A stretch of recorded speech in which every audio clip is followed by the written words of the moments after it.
Hello and welcome to Wednesday worship from Holy Trinity Church in Hertford Heath. I hope that the last week was a good one for you, and I pray that the coming week will be a very good one for you.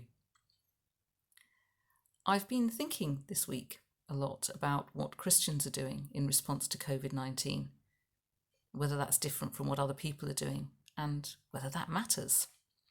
The thought was sparked by reading an article about churches across the world who have signed an open letter to governments, and this includes the Church of England. The letter asks governments not to give financial bailouts to companies registered in tax havens.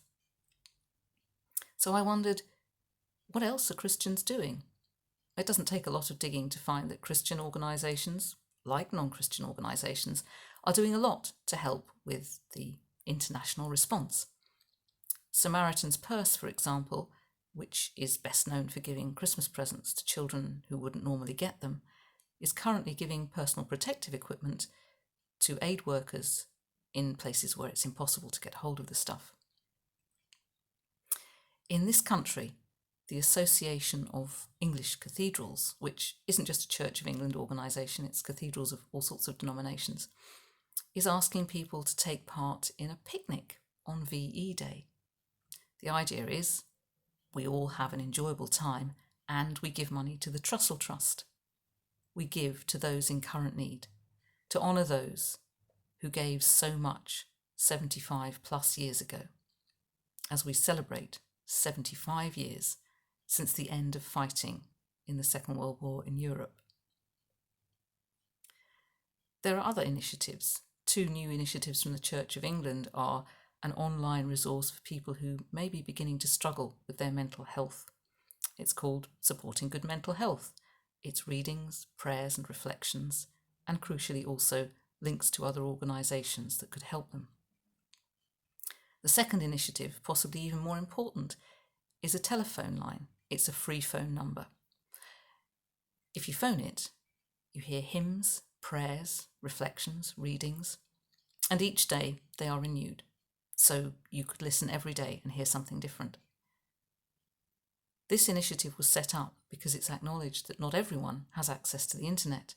There are a lot of people who can't now go to church who might want still to be in touch with other people who are Christian. And this is a way of knowing that you're listening to the same things as other Christians around the country. Your prayers are joined with theirs.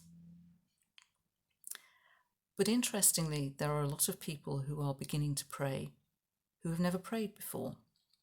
A survey run by the charity Tear Fund found that 5% of the people who responded to their survey had never prayed before, but had started praying since the beginning of the COVID-19 lockdown.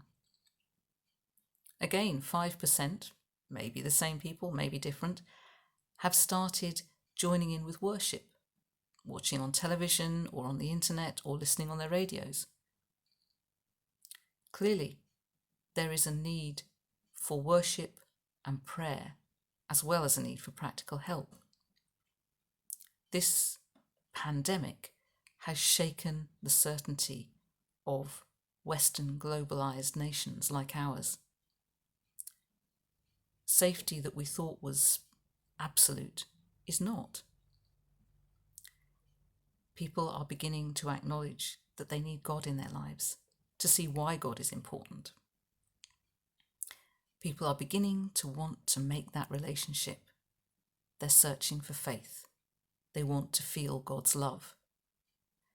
So as Christians in our local community, as we go about doing the practical activities with other people in the community, as we join in with Help in the Heath, walking people's dogs, cutting their grass, taking them extra produce from our allotments, donating to the food bank at the Goat, we are also praying. But perhaps we should also be telling people we're praying for them. As you drop off the shopping or the prescription, tell people, I'm praying for you. Is there anything particular you'd like me to mention in my prayers?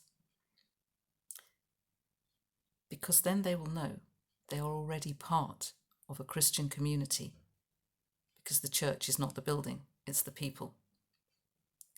And that when we get to whatever normal will be on the other side of this strange experience, that Christian community will still be there, all around them, praying for them, ready to get to know them better.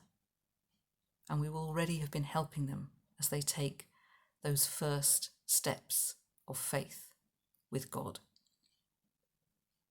So keep giving the practical help, keep praying,